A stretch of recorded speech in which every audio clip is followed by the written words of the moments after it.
This training module covers the MaxFunL categories, project and device. It explains what it is and how it is used. What MaxFunL is our opportunity funnel.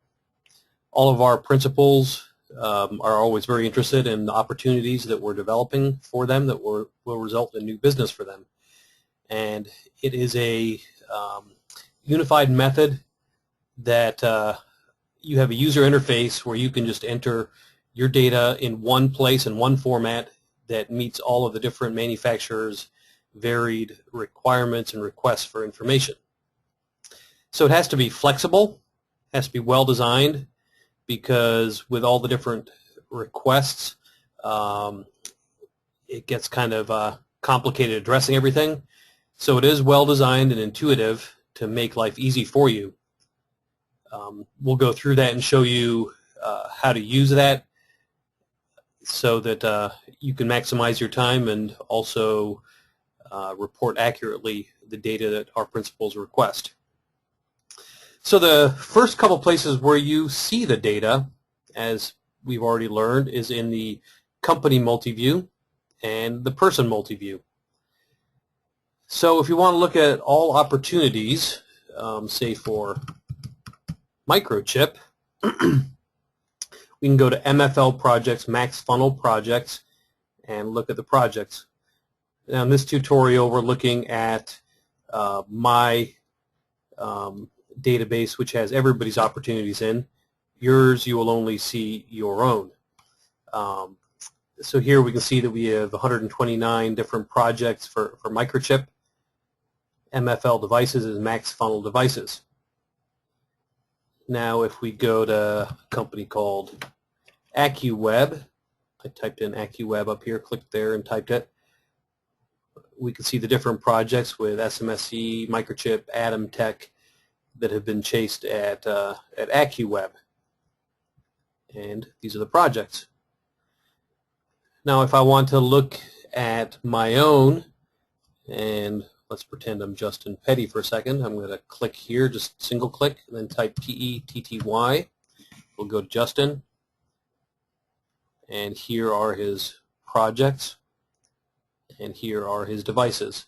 And we're looking at here is all projects, all devices for all principals, whether they're won, lost, in production, or whatever. Everything is in here. You can see Justin has 223 devices that he's worked on.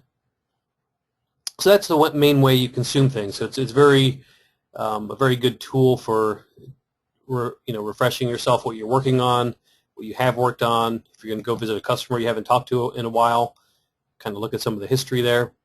It's always highly recommended. Now for entering new opportunities, that's kind of the key, one of the main areas where you have input where you actually type things into InfoMax that is shared with other people. There is a multi-view called the MaxFunL multi-view. It's most easily found here on the left toolbar. This guy here is set up for updating opportunities. So what shows in here is opportunities just for yourself. Now this one here is filtered owned by me, so I'm just going to do except owned by me so it shows everything else. So here's all the different active projects that we're working on for all principals.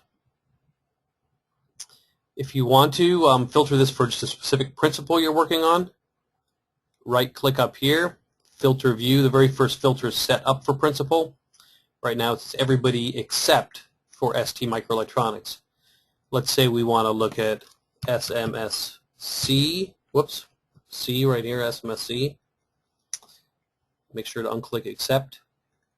And these are projects that contain SMSC parts. It also shows projects, here's an Atom Tech device for instance for this one. These are all different SMSC opportunities that are being worked on. Projects that have SMSC devices.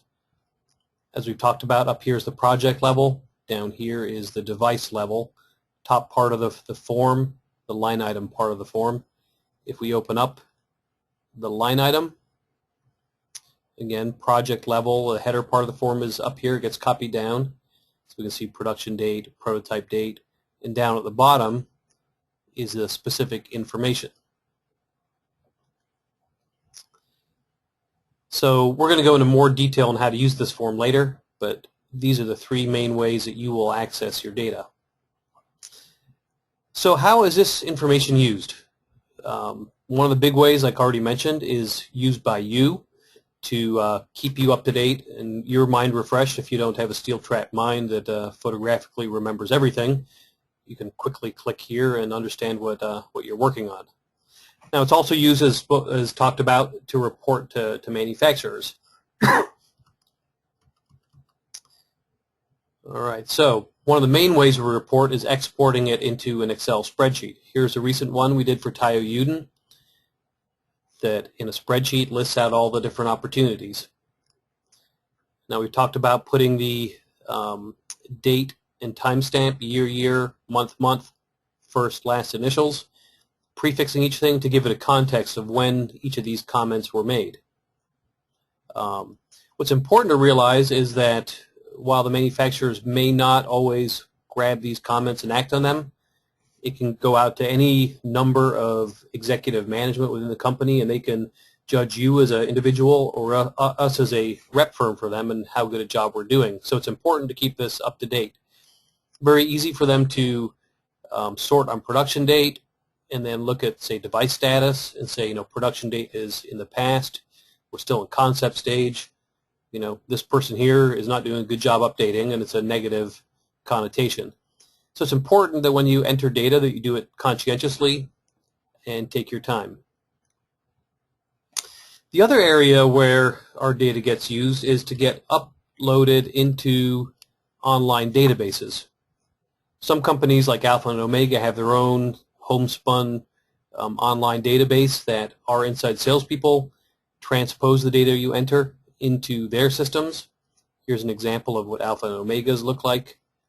Some of the header project information, then the individual lines down here. So it's a manual process that you don't have to go in yourself into their system and understand all the intricacies, but our inside salespeople do that for you. Another common way that is more of an industry standard is Model N.